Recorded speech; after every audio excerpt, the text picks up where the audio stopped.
Le dispositif du déficit foncier optimisé au Pinel, c'est quoi? La loi Pinel a été mise en place en 2014 par la ministre du Logement Sylvia Pinel pour permettre à tout contribuable d'investir dans le neuf de façon optimisée. Grâce au dispositif foncier optimisé au Pinel, on peut aussi investir dans l'ancien de manière avantageuse en bénéficiant à la fois de la réduction d'impôt Pinel et d'une déduction d'impôt sur ses revenus fonciers existants, voire sur son revenu imposable global. Comment ça marche? Le fonctionnement du dispositif déficit foncier optimisé au Pinel ouvre la porte aux mêmes avantages que la loi Pinel classique, mais en permettant en plus à l'acquéreur de gommer une partie ou la totalité de ses revenus fonciers. Il s'applique à un bien immobilier que son propriétaire va transformer en logement. Ce dispositif offre ainsi un double avantage. Le prix d'acquisition et le prix des travaux de transformation en logement sont éligibles à la loi Pinel et donc à une réduction d'impôt de 12% si l'on s'engage à louer son bien 6 ans, de 18% si l'on s'engage à louer son bien 9 ans et de 21% si l'on s'engage à louer son bien 12 ans. Le prix des travaux consacrés à l'entretien du bâtiment est, lui, éligible au régime du déficit foncier, donc non soumis au plafonnement des niches fiscales. Prenons un exemple. Au cœur de la métropole européenne de Lille se dresse le domaine Motte-Cordonnier, composé de 89 appartements d'exception.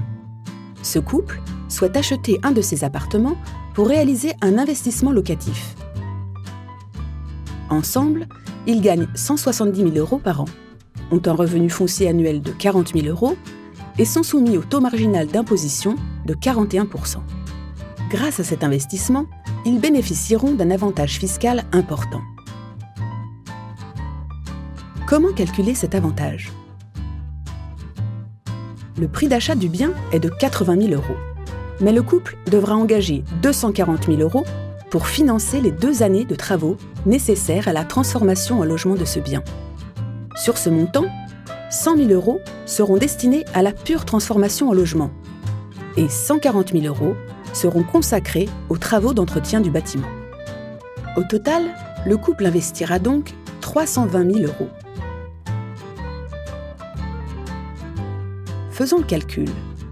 Au titre de la loi Pinel, le couple bénéficiera d'une réduction d'impôt basée à la fois sur le prix d'acquisition, soit 80 000 €, et sur le prix des travaux de transformation en logement, soit 100 000 €. Étalé sur 12 ans, le taux de réduction d'impôt appliqué sera donc de 21%. 180 000 € fois 21% égale 37 800 €.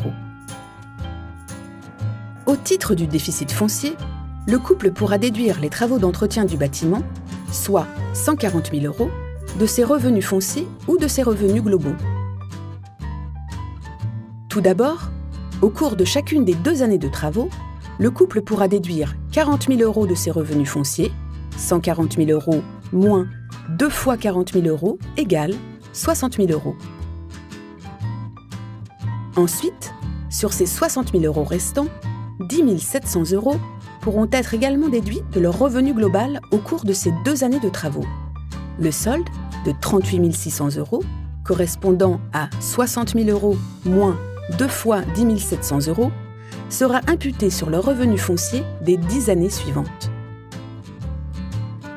Ainsi, le couple aura imputé 140 000 € sur son revenu imposable à 41%, ce qui représente 57 400 € d'économie d'impôt. 140 000 € fois 41% égale 57 400 €.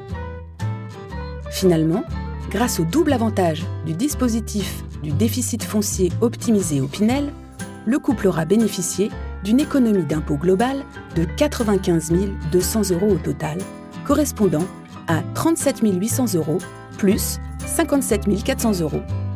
Le montant de cette économie d'impôt représente 30% de son investissement. 4 conditions sine qua non.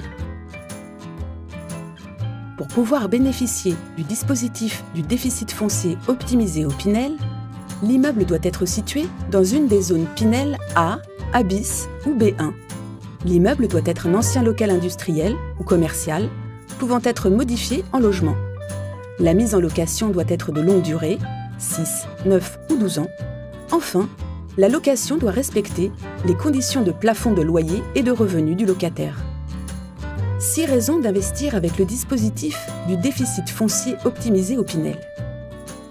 En bref, investir avec le dispositif du déficit foncier optimisé au Pinel, cela veut dire défiscaliser ses revenus fonciers, voire une partie de ses revenus globaux, passer dans certains cas à une tranche d'imposition plus faible, ne pas être soumis au plafonnement des niches fiscales, se constituer un patrimoine immobilier idéalement placé pour préparer l'avenir, contribuer à une démarche de développement durable grâce à une faible empreinte carbone, avoir la fierté de participer à la sauvegarde du patrimoine architectural français. Avec Histoire et Patrimoine, investissez dans la sauvegarde du patrimoine.